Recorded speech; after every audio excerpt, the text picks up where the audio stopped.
என் உயிரே நான் உம்மை துதிப்பேன்.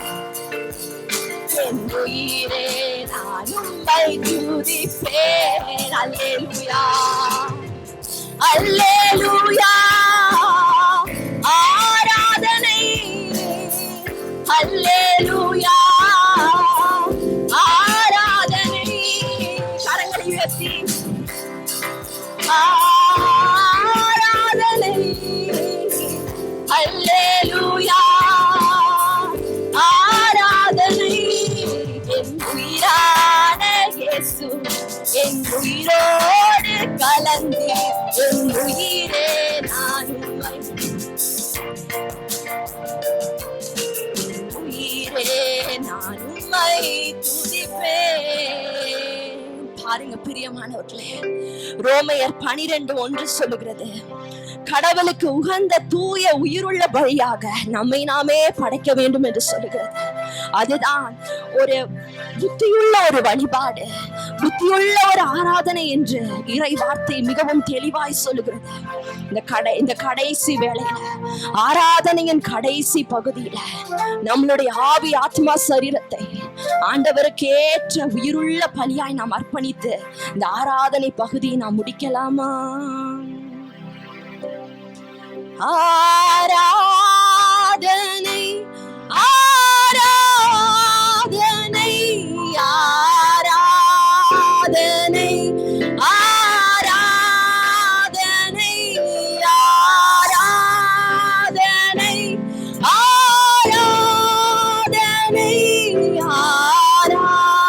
ஆராதனை ஆராதனை அன்பரே சுராஜனுக்கே ஆவியான தேவனுக்கே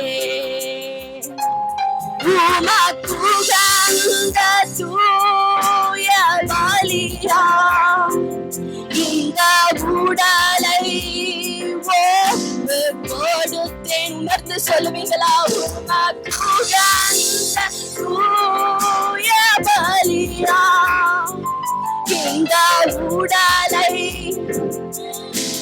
கொடுத்தேன். ஆட்கொண்டே என்னை நடத்தும் அபிஷேகத்தாலே நிரப்பும். ஆட்கொண்டே என்னை நடத்தும் அபிஷேகத்தாலே நீர். இரு கரங்களையும் வானத்துக்கு உயர்த்தி ஆராதனை ஆராதனை ஆராதனை ஆராதனை. We worship you. ஆராதனை ஆராதனை ஆராதனை அன்பரே சுராஜனுக்கே ஆவியான தேவனுக்கே அன்பரே சுராஜனுக்கே ஆவியான தேவனுக்கே. ஆமாண்டவர், எங்களுடைய ஆவி ஆத்மா சரீரம் எல்லாவற்றையும் உயிருள்ள பழியாக உம்மிடத்தில் நாங்கள் அர்ப்பணிக்கிறோம் ஆண்டவரே. அப்பா, அசுத்தமான இந்த உலகத்துல உமக்கென்று நாங்கள் தூயதொரு வாழ்க்கை வாழ எங்களுக்கு உதவி செய்வீராக ஜெபிக்கிறோம். எல்லா துதி கன மகிமையும் ஒருவருக்கே செலுத்துகிறோம், இயேசுவின் நாமத்தில் பிதாவே, ஆமென். எங்களை நேசிக்கிற எங்கள் ஆண்டவரே, நீர் அற்புதமான தெய்வம். எங்களை ஒன்று கூடி வர செய்கிற அற்புதமான ஆண்டவர் அப்பா. சகோதரர் ஒன்றுபட்டு வாழ வேண்டும் என்று விரும்புகிறவர். எங்களை அப்படி ஏற்படுத்தியும் இருக்கிறீர், அதற்காக நன்றி. இன்று இவ்வளோ தடைகளுக்கு மத்தியில், சூழ்நிலைகளுக்கு மத்தியில் உடைய வார்த்தையை கேட்பதற்காக நாங்கள் ஒன்று கூடி வந்திருக்கிறோம் அப்பா. சகோதரர்களாய் கூடியிருக்கிறோம். எங்கள் நடுவில் நீர் வெளிப்படுவீராக. உடைய பிரசன்னம் இறங்கி வரட்டும். தூய ஆவியானவரே, நாங்க உம்மை வரவேற்கிறோம் அப்பா, நாங்க உம்மை வரவேற்கிறோம். உம்முடைய அன்பு பிரசன்னம் இந்த இடத்தை நிறைக்கட்டும், ஒவ்வொரு உள்ளத்தையும் நிறைக்கட்டும் ஆண்டவரே. ஒவ்வொரு இருதயமும் இயேசு என்னும் நாமத்தினால் திறக்கப்படுவதாக. இந்த வார்த்தை ஒவ்வொரு உள்ளத்திலும் ஆழமாய் எழுதப்படட்டும். இயேசுவின் மூலம் ஜெபிக்கிறோம். ஆமென், ஆமென், ஆமென். அல்லேலூயா. நான் உங்களுக்கு ஒரு சின்ன ஸ்டாட்டிஸ்டிக்ஸோட நான் ஆரம்பிக்கிறேன். இந்த உலகத்தில் அதிகமாய் மரணம் எதனாலே வருகிறது? உங்களுக்கு ஏதாவது தெரியுமா? எதனால மரணம் அதிகமாய் வருதுன்னு சொல்லி? நோய்னா என்ன நோய்? கேன்சர். அதாவது ஹார்ட் அட்டாக் தான் அதிகமான மரணத்தை, ஹார்ட் அட்டாக்னா இருதயம் சார்ந்த வியாதிகள் தான் அதிகமான மரணத்தை கொண்டு வருகிறது. ஏறக்குறைய 1,79,00,000 பேர் ஒரு வருஷத்துக்கு அதனால இறக்குறாங்களாம். ரெண்டாவது கேன்சர். இந்த கேன்சரும் பார்த்தீங்கன்னா ஏறக்குறைய 1,00,000 பேர், 96 1 கோடி பேர், ஏறக்குறைய 96 லட்சம் பேர் அதனால இறக்குறார். அப்புறம் இந்த லங்ஸ் சார்ந்த வியாதினால இறக்குறவர்கள் அதிகமாக இருக்காங்க. இது ஒரு ஸ்டாட்டிஸ்டிக்ஸ். ஒரு வருஷத்துக்கு இறக்கக்கூடியவர்கள் அது ஏறக்குறைய 26 லட்சம் பேர் இறக்குறாங்களாம். அப்புறம் எனக்கு அது ரொம்ப ஆச்சரியமா இருந்துச்சு. குழந்தை பிறப்பு சமயத்தில் இறக்கக்கூடியவர்கள் அடுத்த இதில் நிற்கிறாங்க. ஏறக்குறைய 26 லட்சம் பேர் அதனால இறக்குறார்களாம். அது சார்ந்த நிறைய விஷயங்கள். அதாவது குழந்தை அதாவது வயிற்றில் இருக்கும்போதே இறந்து பாய்சன் ஆகி இறக்கக்கூடியவங்க, அந்த டியூப்ல இருக்கும்போது இறந்தவங்க அப்படின்னு சொல்லி. அதுக்கப்புறம் என்ன சொல்றாங்கன்னா, அதாவது டயரியா டிசீசஸ், இந்த வயிற்றுப்போக்கு சம்பந்தமான டிசீஸ்ல இறக்குறவங்க நிறைய பேர் இருக்கிறாங்க. இது 5. இந்த 6வது தான் என்னை ரொம்ப பாதித்தது. நீங்க என்ன பிரச்சனையா இருக்கும்னு நினைக்கிறீங்க? சூசைட், போதை வஸ்து, டிப்ரெஷன், பயம். இல்லைங்க, அதெல்லாம் இல்லைங்க. ஆக்சிடென்ட், பசினால இல்லைங்க, கொசுனால இருக்கிறாங்க. கொசு சார்ந்த பிரச்சனையினாலதான் எனக்கு ஒரு பெரிய, ஏன்னா நீங்க பாருங்க, இந்த கொசு தொல்லை இருக்குது பாருங்க, அது சின்னதுதான். நம்ம பண்ற பிரச்சனை பயங்கர பிரச்சனை. சில சமயம் நிறைய கொசு இருக்கிற இடத்துல நீங்க இருந்தீங்கன்னு வச்சுக்கோங்களேன், அந்த கொசு நம்ம காலில் உட்காந்துருச்சுன்னா ஏதோ நாய் கடிக்கிற மாதிரியே இருக்கும். அவ்வளவு பயங்கரமா இருக்கும். நாங்க சௌரிபாளையத்துக்கு போகும்போது, அது போகணும்னு நினைச்சப்போ முதல்ல ஆலோசனை கேட்டது பிரதர் ஆல்பர்ட் கிட்ட தான். அவங்க வீட்டுக்கு போயிருந்தேன். கொஞ்சம் நேரம் பேசிட்டு இருக்கும்போது அவர் சொன்னாரு, நீ வேளாங்கண்ணி நகர் வரையாமே. அல்ல, அது ஒரு யோசனை, நீங்க என்ன சொல்றீங்க அப்படின்னு. உடனே இங்க வா அப்படின்னு சொல்லி நேரம் வீட்டுக்கு வெளியில கூட்டிட்டு வந்துட்டார். வீட்டுக்கு வெளியில கூட்டிட்டு நிஜமா நடந்ததுங்க. கேட்டுக்கு முன்னாடி இப்படின்னு தட்டினார். தட்டிட்டு என் கையை பாரு, 4 கொசு. நல்லா யோசிக்க, அவ்வளவுதான். அப்ப அவ்வளவு கொசு அந்த டிச்சு பக்கத்துல. நிஜமாவே 4 கொசுங்க. அது அவ்வளவு பெரிய பிரச்சனை இல்லையா? எப்போதுமே இந்த காட்டுல பார்த்தா நம்ம எல்லாரும் சொல்லுவாங்க என்னன்னா, காட்டுக்கு ராஜா சிங்கம் சொல்லி. சிங்கம் பயப்படக்கூடிய ஒரு விலங்கு இருக்குன்னா என்ன தெரியுங்களா? கொசு இல்லைங்க. ஐயோ, நீங்க அந்த அளவுக்கு இறங்கிட்டீங்களே. நீங்க சிங்கம் பயப்படக்கூடிய ஒரு விலங்கு ஒண்ணு இருக்கு. புலி, சிங்கம் எல்லாம் அதை பார்த்தா கொஞ்சம் பயந்துக்கும். கழுத புலி. ஏன்னா இந்த கழுத புலி ஒரு ஆளா வராது, அது ஒரு கேங்கா, அது ஒரு பேக். அது சொல்லும் போது பேக் ஆஃப் ஹைனா அப்படின்னு சொல்லுவாங்க. அந்த கழுத புலி, காட்டு நாய், செந்நாய், நரிகள், இதெல்லாம் எப்படி வரும்னா ஒரு கூட்டமாக தான் வரும். இது ஒரு ஆளை எப்படி பிடிக்கும், அந்த சிங்கத்தை எப்படி பிடிக்கும்னா, அது வினோதமா இருக்குங்க. சுத்தி நின்னுக்கும், எல்லா பக்கமும் 4 பக்கமும் சுத்தி நின்னுக்கும். சுத்தி நின்னுட்டு இது இங்க இருக்கக்கூடிய ஒரு கழுத புலியை போய் பிடிக்க போச்சுன்னா, பின்னாடி இருக்கிற ஒரு கழுத புலி வாழை கடிச்சிட்டு ஓடிடும். அப்புறம் இது இந்த பக்கம் கடிச்சிருச்சுல, இந்த பக்கம் திரும்பின உடனே இந்த பக்கத்துல இருக்கிற ஒரு 2 டபார்னு இடுப்புல கடிச்சிட்டு ஓடிடும். இதுக்கு சுத்தி சுத்தி தலையே சுத்தி போயிருங்க. இது கழுத புலிக்கு மட்டும் இல்ல, சாரி, சிங்கத்துக்கு மட்டும் இல்ல, பெரிய எருமையா இருந்தாலும் அதுதான், காட்டெருமையா இருந்தாலும் சரி அதுதான், அது எவ்வளவு பெரிய மிருகமா இருந்தாலும் இந்த வேலையை பண்ணிடும்.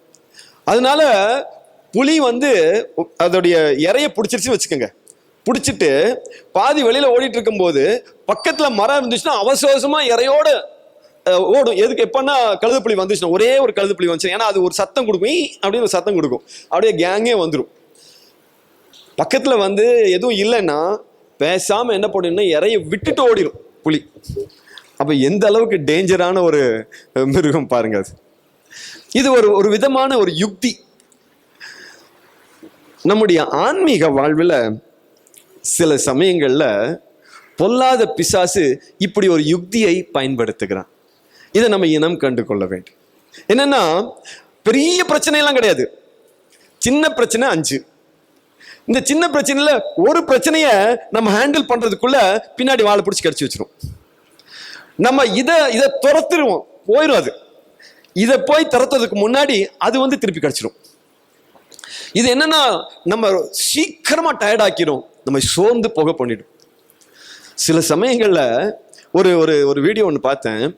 அதுல பாத்தீங்கன்னா ஒரு ஒரு பெண் சிங்கம், ஆனா பெண் சிங்கம், அது வந்து என்னன்னா இந்த கூட்டத்துக்கிட்ட மாட்டிக்கிச்சு. மாட்டின உடனே இது எல்லாம் சேர்ந்து ஒரு 15-20 கழுதைப்புலி சேர்ந்து எல்லாம் பிச்சு பிடுங்கிட்டு இருக்குது.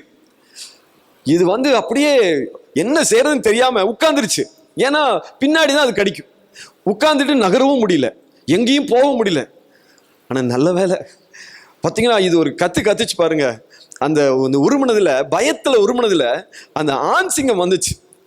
ஆண் சிங்கம் வந்தோம்னா ஒரே ஒரு கழுதைப்புலி மட்டும் நல்ல கழுத்தை பிடிச்சி கடிச்சிருச்சு. இது இந்த கேங் கொஞ்சம் லைட்டா கலைஞ்சுது. ஆனா ஆண் சிங்கத்திற்கும் அதே கதி தான். இது ஒன்ன பிடிச்சி கடிச்சு வாயில வச்சிருக்குது, ஆனா பின்னாடி வந்து 4 கிலோ கடிச்சிட்டு இருக்குது. அதை விடுறதா அதோட திரும்புறதா என்னங்கிறது தெரியல. ஆனாலும் அது கொஞ்சம் காமிச்ச ஃபர்ஸ்ட்ல அங்க ஒரு பெரிய ஒரு கலை அந்த இடத்த கலைச்சு விட்டுச்சு. அதுக்கப்புறம் 2 பேரும் சந்தோஷமா போய் சேர்ந்தாங்க. பொல்லாத பிசாசு சில சமயம் நம்மை அப்படி சூழ்ந்து கொள்கிறான். வசனம் சொல்லுது பாருங்க, திருப்பாடல்கள் 22ஆம் அதிகாரம் 16வது வசனம். தீமை செய்வோரின் கூட்டம் என்னை வளைத்து கொண்டது, நாய்கள் என அவர்கள் என்னை சூழ்ந்து கொண்டார்கள், என் கைகளையும் கால்களையும் துளைத்தார்கள். சில சமயம் தீமை செய்வோரின் கூட்டம் நம்மை இப்படி சூழ்ந்து கொள்ளுகிறது. பொல்லாத அலகையின் கூட்டம் நம்ம இப்படி சூழ்ந்து கொண்டு நம் சோர்ந்து போக பண்ணுகிறது. இப்போ நாம இப்படி சோர்ந்து விடக்கூடாது என்பதற்காக ஆண்டவர் அருமையாய் சில ஆலோசனைகளை கொடுத்திருக்கிறார். மிக எளிமையான ஆலோசனை தான் நான் உங்களிடத்த சொல்ல போகிறேன். ஏன்னா இந்த எளிமையான ஆலோசனைகளை நீங்க கொஞ்சம் கவனமா கவனிச்சிட்டீங்கன்னா இதோட கடைசியில அதோடைய காரணம் என்ன, எப்படி இதுல இருந்து தப்பித்துக் கொள்ளலாம், எப்படி இப்படிப்பட்ட போராட்டத்திலிருந்து தப்பிக்கொள்ளலாம். ஒருவேளை நீங்க அப்படிப்பட்ட சூழ்நிலையில கூட வந்திருக்கலாம். பிசாசே வந்து நிக்காது. ஏதோ ஒரு போராட்டம் நம் மனதை உறுத்தி கொண்டிருக்கும், வாட்டி வதைத்து கொண்டிருக்கும். நம்மால யோசிக்கவே முடியாத அளவுக்கு திரும்ப திரும்ப அது நம்மை பிரச்சனை பண்ணி கொண்டிருக்கும். அதை நம்ம ஹேண்டில் பண்றதுக்கு முன்னாடி இன்னொரு பிரச்சனை நம் மனதை வாட்டி வதைக்கும். யார் வழியாவது வரும், ஏதாவது ஒரு சூழ்நிலையில் நம்மை வந்து கஷ்டப்படுத்தி கொண்டிருக்கும். இதுக்கு நடுவுல நாம் போராடி கொண்டு இருப்போம், கஷ்டப்பட்டு கொண்டு இருப்போம். இது ஒருவேளை இன்னைக்கு அந்த சூழ்நிலை இருந்துச்சுன்னா ஆண்டவர் நமக்கு ஆலோசனை கொடுக்கிறார். ஒருவேளை இல்லை பிரதர், நான் நல்லா தான் வந்திருக்கிறேன் பிரதர், ஏன் பிரதர் இப்படி அப்படின்னா பயப்படாதீங்க. ஆண்டவர் உங்களை எதுக்காகவோ ப்ரிப்பேர் பண்றார் என்று மட்டும் தெரிந்து கொள்ளுங்க. அல்லேலூயா. இது வந்து திருப்பாடல்கள் 22ஆம் அதிகாரம். உங்களுக்கு ஒருவேளை நீங்க திருப்பாடல் 22 நல்லா வாசிச்சிருந்தீங்கன்னா தெரிஞ்சிருக்கும்.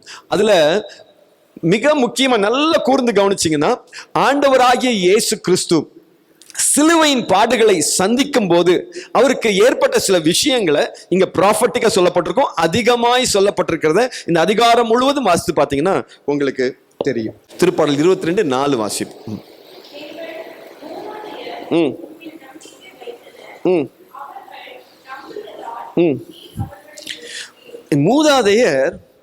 மூதாதையர் உம்மீது நம்பிக்கை வைத்தனர், அவங்க நம்பினதினால் நீர் அவர்களை விடுவித்தீர் ஆண்டவரே. அவங்க நம்பினாங்க. இந்த நம்பிக்கை குறித்து நமக்கு எல்லாத்துக்கும் தெரியும். எபிரேயர் 12:2 சொல்லுகிறது, நம்பிக்கையை தொடங்கினவர் நம் ஆண்டவராகிய இயேசு. அதே வசனம் சொல்லுகிறது, அந்த நம்பிக்கையை வழி நடத்துகிறவர் ஆண்டவராகிய இயேசு கிறிஸ்து. ஒரு நாள் சீடர்கள் கேட்கிறாங்க, எங்களுடைய நம்பிக்கையை கொஞ்சம் அதிகப்படுத்தும் என்று சொல்லி கேட்கிறாங்க. பவுலடிகளார் சொல்லுகிறார், நல்ல போராட்டத்தை போராடினேன், அந்த நம்பிக்கையை பாதுகாத்து கொண்டேன் என்று சொல்லுகிறார். நம்ம விவிலியத்தை நல்லா வாசிச்சு பார்த்தா இந்த நம்பிக்கை மிக முக்கியமான ஒன்று என்று மட்டும் நாம் அறிந்து கொள்ள முடியும். இந்த பொல்லாத பிசாசை நாம் எதிர்த்து நிற்கணும்னா நமக்கு இந்த நம்பிக்கை வேண்டும். இதெல்லாம் நம்ம ஏற்கனவே அறிந்த விஷயம் தான். நான் ஒரே வசனத்தை மட்டும் உங்களுக்கு ஞாபகப்படுத்த விரும்புகிறேன். 1 பேதுரு 5ஆம் அதிகாரம் 8வது வசனம் 9வது வசனம். அறிவு தெளிவோடு விழிப்பாயிருங்கள், உங்கள் எதிரியாகிய அலகை யாரை விழுங்கலாம் என கர்ஜிக்கும் சிங்கம் போல தேடி திரிகிறது.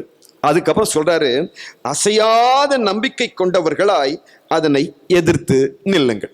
இப்ப சொல்றாரு, அசையாத நம்பிக்கை கொண்டவர்களாய் நீங்கள் எதிர்த்து நில்லுங்கள். இந்த எல்லாம் நமக்கு தெரிஞ்ச விஷயம்தான். இப்போ இதை நம்ம பிராக்டிக்கலா ஆப்ரேட் பண்ணும்போது அது எப்படி இருக்கும் கொஞ்சம் யோசிச்சு பார்த்தா சில சமயம் அது ஒர்க் அவுட் ஆகும். நான் எப்படி சொல்றேன் பாருங்களேன். நான் ஆரம்ப நாட்கள்ல ஆண்டவருக்குள்ள வந்து கொஞ்சம் நாள் கழிச்சு ஆண்டவருடைய பணியை செய்யும் போது சில சமயங்கள்ல என்னை கூப்பிடுவாங்க, பிரதர் ஒரு பிரச்சனை இருக்குது பிரதர், வாங்க பிரதர் அப்படி கூப்பிடுவாங்க. அங்க போனோம்னா அங்க ஒரு பிசாசு ஆடிட்டு இருக்கும். ஒரு நாள் அந்த மாதிரி ஆரம்ப நாட்கள்ல நான் போய் ஒரு இடத்துல மாட்டிட்டேன். அங்க நான் போய் நிக்கிறேன். என்ன மாதிரி ஒரு 3 சைஸ்ல ஒரு அக்கா இருக்கிறாங்க. அந்த அக்காவை பிடிச்சிக்கிறதுக்கு என் சைஸ்ல 2 பேர் இருக்கிறாங்க. இப்ப வந்து நான் உள்ளுக்குள்ள போகும்போதே அந்த அக்கா, நிஜமாவே சொல்றேங்க, அந்த வீடு ரொம்ப சின்ன வீடு, ஒரு 10க்கு 10 சைஸ் வீட்டுல வந்து கட்டில் போட்டிருக்காங்க, பீரோ வச்சிருக்காங்க, சேர் வச்சிருக்காங்க, எல்லாம் இருக்குது.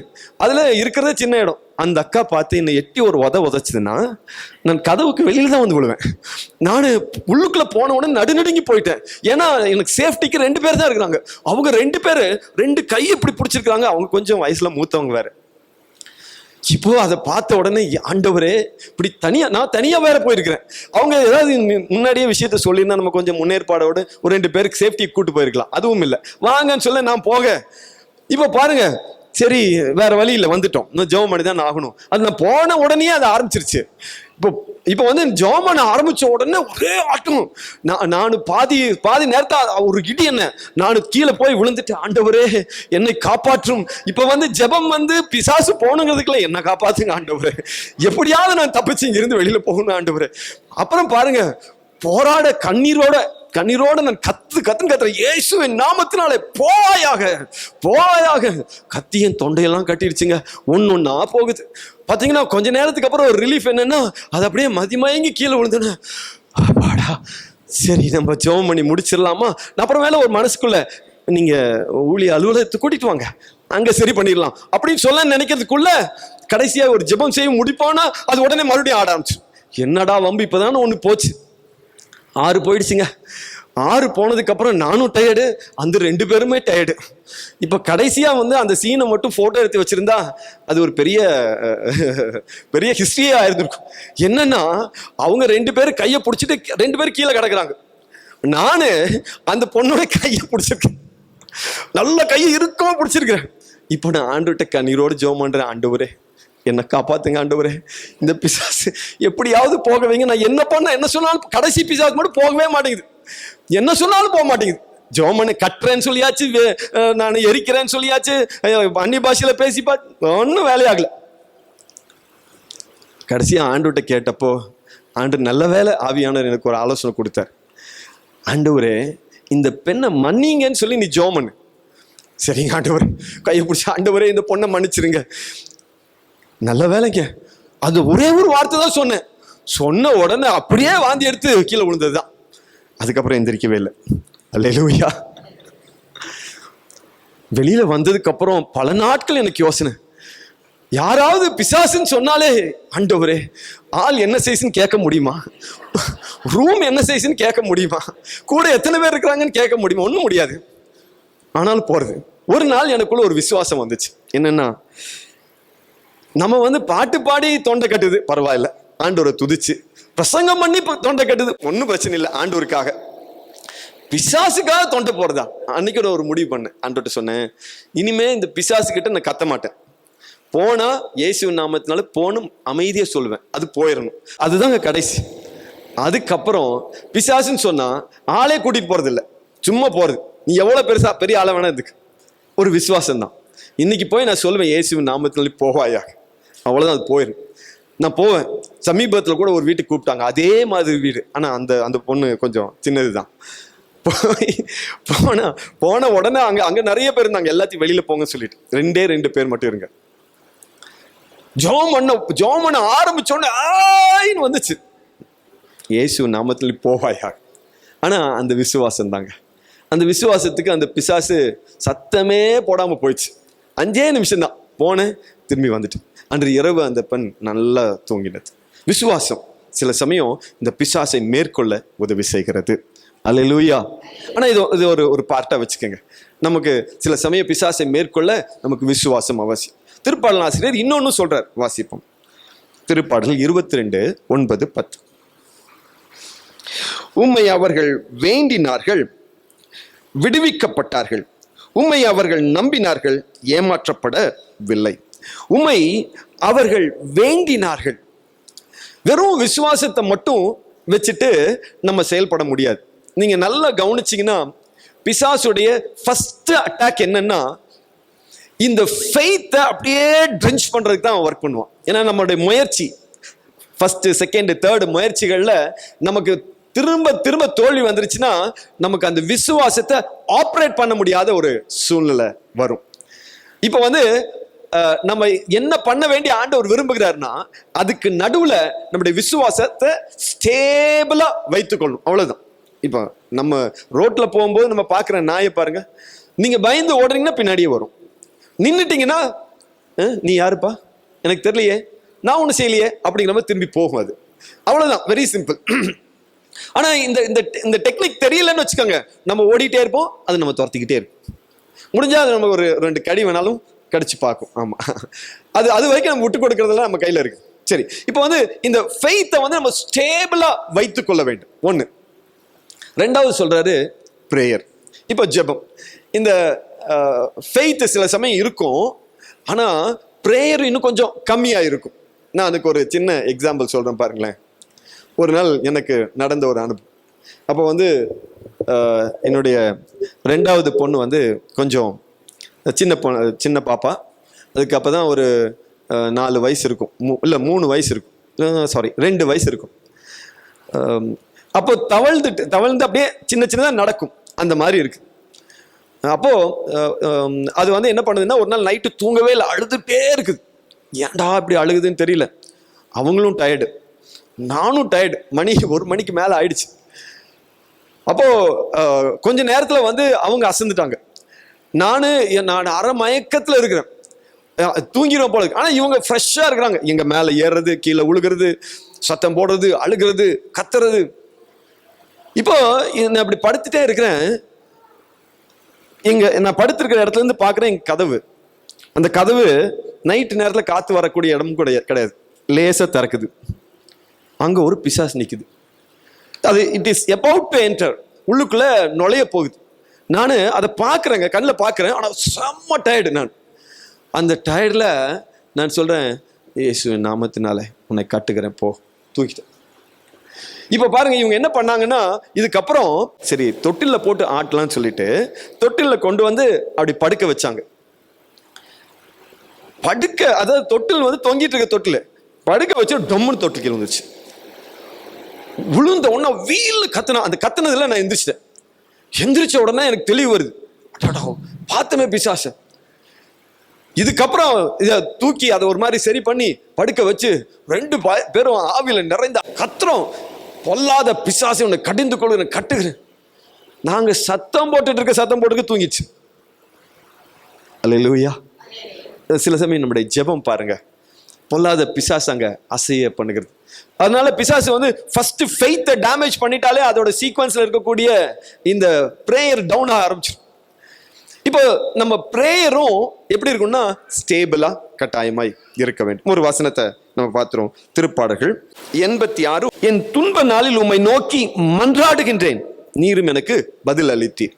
இப்போ அந்த கஷ்டமான நேரம் வரும்போது நம் ஜெபிக்க வேண்டும். சரி, இதையும் 2வது ஒரு பார்ட்டா வைத்துக் கொள்ளுங்க. 3வது ஒரு விஷயத்தை இதே அதிகாரத்துல அவர் சொல்லுகிறார். திருப்பாடல்கள் 22:9-10. என் தாயிடம் பால் குடிக்கையிலே என்னை பாதுகாத்தவரும் நீரே. கருப்பையில் இருந்தே உம்மை சார்ந்திருந்தேன். கருப்பையில் இருந்தே உம்மை நான் சார்ந்திருந்தேன். மூணாவது விஷயத்தை அவர் சொல்லுகிறார் அதே அதிகாரத்துல. என்னன்னா, கருப்பையிலிருந்து நான் உம்மை சார்ந்து கொண்டேன் ஆண்டவரே.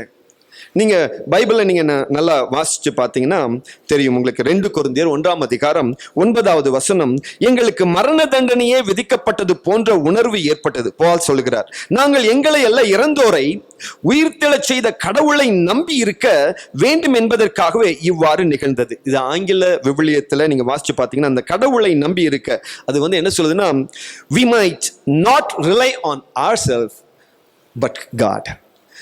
நாம ஆண்டவரை சார்ந்து இருக்க வேண்டும் என்பதற்காக, பவுல் ஆண்டவரை சார்ந்து இருக்க வேண்டும் என்பதற்காக சில போராட்டங்களை ஆண்டவர் அனுமதித்தார்.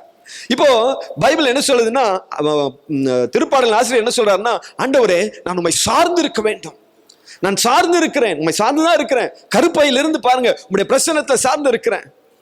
நான் சார்ந்து இருப்பது என்பதற்கு ஒரு சின்ன ஒரு சம்பவத்தை மட்டும் நான் சொல்றேன் பாருங்க. கோரி டென் பூன் அப்படிங்கிற ஒருவர் 2ஆம் உலக போர் சமயத்துல, அது இந்த ஹோலோகாஸ்ட் டைம், அதாவது இனப்படுகொலை, யூதர்களை கொன்று குவித்து கொண்டிருந்த காலம். ஜெர்மானியர்கள் அதை பயங்கரமா செய்து கொண்டிருந்தாங்க. அந்த காலகட்டத்துல இவங்க பயந்து ஒளிந்து இவங்க கிட்ட மாட்டிக்கூடாதுங்கிறதுக்காக போராடி கொண்டிருக்கிறாங்க. ஏதோ ஒரு விதத்துல அவங்க சில காலம் தப்பித்திருந்தாலும் ஒரு குறிப்பிட்ட சமயம் இவங்களை பிடிச்சிட்டு போயிடுறாங்க. இப்படி படுகொலை செய்வதற்காக கொண்டு போய் வைக்கப்பட்டவர்கள் ஏராளம், லட்சக்கணக்கானவர்களை ஹிட்லர் கொன்று குவித்தார் என்று நமக்கு தெரியும். அந்த சமயத்துல இவங்களை கூட்டிட்டு போய் அவங்களுக்கு கொடுக்கப்பட்ட ட்ரீட்மெண்ட், வேர்ஸ்ட் ட்ரீட்மெண்ட், ரொம்ப கொடூரமாய் நடத்தினார். கோரியும் அவர்களோடு பெஸ்டி என்று ஒருவரும் இருந்தாங்க அங்க. இப்ப இவங்க 2 பேரும் ஆண்டவரை தேடக்கூடியவர்கள், கடவுளை தேடக்கூடியவர்கள். இவங்களை ஒரு இடத்துல வைக்க மாட்டாங்களாம், பல இடங்களுக்கு மாற்றுவாங்களாம்.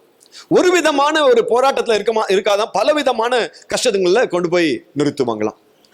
இப்போ இவங்க அவங்களுக்கெல்லாம் இவங்களை சுத்தி இருக்கக்கூடிய போர் வீரர்களுக்கெல்லாம் தங்களை மறைத்து கொண்டு ஒரு சின்ன விவிலியத்தை கைகளை வைத்துக்கொண்டு ஜெபிப்பாங்களாம். அப்பப்ப சின்ன சின்ன ஜெபங்களை செய்வாங்களாம். இவங்களை ஒரு சமயம் ஒரு குறிப்பிட்ட இடத்திற்கு மாற்றினாங்க. அங்க அட்டைப்பூச்சி இருக்கக்கூடிய ஒரு இடம். இப்போ இந்த இடம் முழுவதும் அட்டைப்பூச்சி இருக்குமா, இரவெல்லாம் தூங்க முடியாது, படாத பாடுபடுவார்கள். அப்போ இந்த கோரிக்கு ரொம்ப கஷ்டமா இருந்துச்சாம். அவங்க இவ்வளவு ஜெபிக்கிறோம், ஏன் ஆண்டவர் நமக்கு உதவி செய்யல? இவ்வளவு நற்செய்தி சொல்றோம், ஏன் ஆண்டவர் நமக்கு உதவி செய்யல? இப்படி ஒரு இடத்துல கொண்டு போட்டாங்களே. ஆனா பெஸ்டி சொல்றாங்களாம், பரவாயில்ல, நம்ம ஜெபிக்கலாம், ஆண்டவர்கிட்ட இன்னைக்கு போய் சொல்லுவோம், ஆண்டவரே நீங்க இப்படி ஒரு சூழ்நிலை எங்களை அனுமதிச்சிருக்கீங்க, இப்படிப்பட்ட அட்டைப்பூச்சிகளுக்காக உமக்கு நன்றி ஆண்டவரே, சொல்லி பார்க்கலாம் என்று சொல்லுகிறாங்களாம். ஆனா என்னதான் சொன்னாலும் கோரினால அதை ஏற்றுக்கொள்ள முடியவில்லை. அவங்க ரொம்ப கஷ்டப்படுறாங்க. கடைசியா பெஸ்டி ஒரு விஷயம் சொன்னாங்களாம், ஆண்டவரை சார்ந்து வாழ்க்கிற வாழ்க்கை நமக்கு ஒரு பாதுகாப்பு, அவரை நம்ம அண்டிக் கொள்வோம், இவ்வளவு நாள் பாதுகாக்கல, இனி பாதுகாப்பார், கவலைப்படாத என்று சொன்னாங்க. சரின்னு சொல்லி இவங்க 2 பேரும் சேர்ந்து ஆண்டவரை துதிக்க ஆரம்பிச்சாங்களாம் அந்த கேம்புக்குள்ள. இப்போ இவங்க துதிக்க என்ன நடந்துச்சாம், இங்க கூட இருக்கிறவங்க எல்லாம் அந்த துதிக்கு நடுவுல அமைதியா தான் செய்ய முடியுமா, அதுக்கு நடுவுல சேர்ந்துக்குவாங்களாம், சேர ஆரம்பித்தாங்க. இவங்களை காவல் காப்பதற்காக ஒரு பெரும் கூட்டம் இருக்கிறது. வழக்கமா உள்ளுக்குள்ளதான் இருப்பாங்களாம். இங்க அந்த அட்டைப்பூச்சி இருக்கிறதுனால அவர்கள் உள்ளேயே வரலையாம். உள்ள வராததுனால இவங்களுக்கு என்ன வசதியா போச்சுன்னா, உள்ளுக்குள்ள நல்ல துதி ஆராதனை, நல்ல நற்செய்தி அறிவிப்பு, எல்லாரும் சேர்ந்து ஜெபம் என்று அந்த இடத்துல பெருக ஆரம்பித்துதான். இவங்க பெருகி இவங்களை என்ன ஆச்சுன்னா, இவங்களை கொலை செய்ய வேண்டிய அந்த காலம் அவங்களுக்கு இப்ப கொலை செய்யப்பட வேண்டும். ஆனா அது காலம் தாழ்த்தி கொண்டே போய் கொண்டிருந்துச்சான். அதுக்குள்ள போர் முடிந்தது, இவர்கள் விடுதலையானார்கள். வெளியே ஒரு விஷயத்த அவங்க சொன்னாங்க, நாங்க ஆண்டவரை சார்ந்து கொண்டோம், இவ்வளவு போராட்டத்துக்கு நடுவுல ஆண்டவர் எங்களை விடுவித்தார், காத்துக்கொண்டார், நற்செய்தி அறிவிக்க உதவி செய்தார், அநேகரை கிறிஸ்துவண்டையில கொண்டு வருவதற்கு ஆண்டவர் எங்களை பலப்படுத்தினார். அல்லேலூயா, அல்லேலூயா. இன்னைக்கு பாருங்க, ஆண்டவரை சார்ந்து கொள்ள வேண்டும் என்று சொல்லுகிறார். இப்போ இந்த 3 விஷயமும் நமக்கு ஏற்கனவே தெரிந்த விஷயம் தான். விசுவாசம் வேணும், ஜெபம் வேணும், ஆண்டவரை சார்ந்து கொள்ள வேண்டும். இது எல்லாமே நமக்கு தெரிந்த ஒரு விஷயம்தான். ஆனா இந்த பிசாசை மேற்கொள்ள ஒரு விஷயத்தை ஆவியானவர் இன்று எனக்கு கற்றுக் கொடுத்தார். நம்பிக்கை, ஜெபம், ஆண்டவரை சார்ந்து கொள்கிற இந்த மூன்றும் ஒன்றிணைந்து ஒன்று கலந்து இருக்கும் போது இப்படிப்பட்ட கூட்டமாய் வருகிற பிசாசை மேற்கொள்வது எளிது. அல்லேலூயா. இந்த சில சமயம் விசுவாசம் இருக்கும், நம்மளால ஜெபிக்க முடியாது. சில சமயம் ஜெபம் இருக்கும், ஆண்டவரை சார்ந்து இருக்க மாட்டோம். ஆண்டவரை சொல்லுவோம், ஏன் ஆண்டவரே இப்படி நடந்துச்சு, இப்படி நடக்காம இருந்திருக்கலாமே என்று நம்முடைய உள்ளத்தில் இருக்கிறவைகளை சொல்லிக் கொண்டிருப்போம். ஆனா இந்த மூன்றுமே சேர்ந்து இருக்கும் போது இப்படிப்பட்ட பிசாசு வரும்போது எளிமையாய் மேற்கொள்ள முடியும். இப்ப ஆண்டவர் இதுக்கு என்ன பண்றாரு அப்படி சொன்னா, நமக்கு ஒரு விஷயத்தை சொல்லி கொடுக்கிறார். நீங்க ஜெபிங்க, டெய்லி ஜெபிங்க. அமெரிக்கான நாட்களில் ஆண்டவருடைய சமூகத்துல காத்திருங்க. சின்ன சின்ன போராட்டங்கள் வரும்போது ஆண்டவருடைய சமூகத்துல காத்திருக்கணும். ஆவியானவர் நமக்கு கற்றுக் கொடுத்து கொண்டே இருக்கிறார். சின்ன சின்ன விஷயங்களை விசுவசிக்க வேண்டும் என்று நமக்கு சொல்லிக் கொடுத்து கொண்டே இருக்கிறார். அல்லேலூயா. கடைசியா சொல்ல போனோம்னா, நம்ம ஆண்டவரை எப்போதும் சார்ந்து இருக்க வேண்டும் என்பதை சொல்லிக் கொடுத்து கொண்டே இருக்கிறார். இந்த சைக்கிளை வாங்கி வீட்டில் வச்சுட்டோம்னு வச்சுக்கோங்களேன், இல்லை பைக்கை வாங்கி வீட்டில் வச்சுட்டோம், நம்ம கார் இருக்குது, எப்போதுமே கார்லேயே போயிட்டு வந்துட்டு இருக்கிறோம் அப்படின்னு சொன்னால் என்ன நடக்கும்னா, இந்த பைக் ஓட்ட முடியாமல் ஆகி போயிடும். அந்த மாதிரி நம்முடைய ஜெபம் குறைந்து விடக்கூடாது என்பதற்காக சில சமயங்களில் சில இஷ்யூஸை நமக்கு கொடுக்கிறார், அசைன்மெண்ட்ஸை கொடுக்கிறார். விசுவாசத்தை நம்ம பிராக்டிஸ் பண்ணணுங்கிறதுக்காக ஒரு விஷயத்தை உடனே கொடுத்துடலாம், கொடுக்க மாட்டார். கொஞ்சம் டிலே ஆகும், விசுவசிச்சுட்டே இருப்போம். அப்ப என்ன ஆகுதுன்னா, விசுவாசத்தை பிரயோகப்படுத்தி கொண்டே இருக்கிறோம். சில சமயம் ஆண்டவரை சார்ந்து கொண்டே இருக்க வேண்டும் என்பதற்காக சில சூழ்நிலைகளை அனுமதிக்கிறார். நம்ம ஆண்டவரை சார்ந்து கொண்டே இருக்க முயற்சி செய்து கொண்டே இருப்போம். இதெல்லாம் மூணுமே ஈக்குவலா வளர்ந்து கொண்டு இருந்துச்சுன்னா, ஒரு நாள் பொல்லாத பிசாசு இப்படி கூட்டமாய் வரும், நாம் எப்படி இருப்போம்னா பலமாய் இருப்போம். அல்லேலூயா. ரொம்ப சிம்பிள் எக்ஸாம்பிள், ஆண்டவராகிய இயேசு கிறிஸ்து. நீங்க பாருங்க, பிலாத்துடைய ஆளுநர் மாளிகையில அவர் என்ன தீர்ப்பிடப்பட்டாச்சு, வந்தாச்சு, பெரிய கூட்டமாய் பிலாத்துடைய சேவகர்கள்லாம் இவரை சூழ்ந்து கொள்கிறாங்க. இவரை கட்டையினால அடிக்கிறாங்க, இவரை யார் அடிச்சதுன்னு கேட்கிறாங்க, இவரை காரி துப்புறாங்க, கையால் அடிக்கிறாங்க, கூட்டமாய் சூழ்ந்திருக்கிறாங்க. ஜீசஸ் இந்த மூன்றையும் வைத்திருந்தார். இந்த பொல்லாத நாய்கள் அவரை பீத்து பிடுங்குவதற்கு முயற்சி செய்து கொண்டிருந்தது. இவர் ரொம்ப ஸ்டேபிளா இருக்கிறாரு. என்னன்னா, அவருக்குள்ள அந்த ஜெபம் இருந்தது, விசுவாசம் இருந்தது, இன்னொரு பக்கம் ஆண்டவரை சார்ந்து கொள்கிற அந்த தன்மை இருந்தது. ஆகவே தான் அவர் சிலுவையில் இருக்கும்போது ஒரு காரிருள் சூழ்ந்து கொள்கிறது. அப்படின்னா என்ன, பொல்லாத அலகை மொத்த பிசாசும் இயேசுவை நோக்கி நிற்கிறான். ஆனா சிலுவையில அவ்வளவு பெரிய ஜாம்பவானாய், உண்மையாவே பெரிய ஜாம்பவான்க, சிலுவையில தொங்குறாரு, அவனை சமாளிக்கிறாரு. அவ்வளவு சமாதானமாய் சமாளித்து மகிமையிலே பிரவேசிக்கிறார். அல்லேலூயா. அப்போ நம்ம என்ன தெரிஞ்சுக்கணும்னா, நம்ம ஜெபத்துக்காக ஆண்டவர் ட்ரெயின் பண்றாரு, விசுவாசத்துக்காக எல்லா நாளும் ட்ரெயின் பண்றாரு, ஆண்டவரை சார்ந்து கொள்வதற்காக நம்ம ட்ரெயின் பண்றாரு. இதையெல்லாம் ட்ரெயின் பண்ணி நமக்குள்ள இந்த மூணு குவாலிட்டிஸையும் சேர்த்து கொண்டே இருக்கிறார். ஒரு நாள் பொல்லாத பிசாசு இப்படி வந்த உடனே ஏன் வரணும்னு யோசிக்காதீங்க, இதுக்கப்புறம் ஒரு மகிமை இருக்கிறது. அல்லேலூயா, பிரைஸ் தி லார்ட். அந்த மகிமையை சந்திப்பதற்காக நம்மை ஆயத்தப்படுத்தி கொண்டிருக்கிறார். இந்த நினைவுகளோடு கண்களை மூடி ஆண்டவரை நோக்கி பார்ப்போமா? எழுந்து நின்று கொள்வோம். தேங்க்யூ ஜீசஸ், உமக்கு நன்றிப்பா, உம்மை நன்றியோடு துதிக்கிறோம், உம்மை ஸ்தோத்தரிக்கிறோம், உமக்கு நன்றி. நம்ம எல்லாரும் கொஞ்ச நேரம் அப்படியே ஆண்டவரை ஸ்தோத்தரிப்போமா? ஹல்லேலூயா, உமக்கு ஸ்தோத்திரம், நன்றியோடு உம்மை துதிக்கிறோம் ஆண்டவரே. அந்த ஜெபத்தினாலும் அந்த நம்பிக்கையினாலும் ஆண்டவர் நம்மை நிரப்பட்டும்.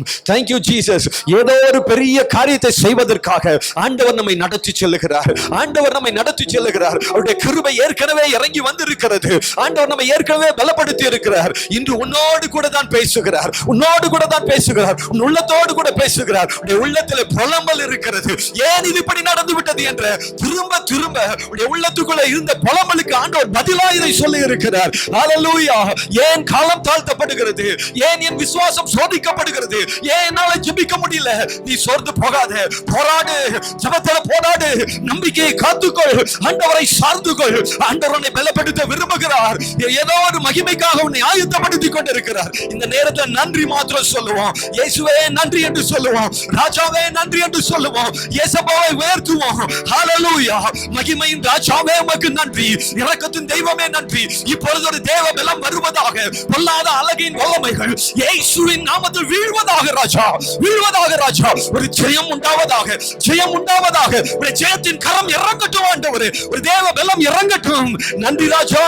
அப்படி பலப்படுத்துவதற்காக நன்றி. இப்படி நெருப்பு பற்றிக் கொள்வதற்காக நன்றி. இப்படி பிரச்சனம் சூழ்ந்து கொள்வதற்காக நன்றி. இப்படி கிருபை பெருகுவதற்காக நன்றி. நன்றி ராஜா, நன்றி என்று சொல்லி பாருங்க பிரியமானவர்களே. இயேசுவே நன்றி என்று சொல்லி பாருங்க. சோர்ந்து போகாதீங்க. நன்றி என்று சொல்லுங்க.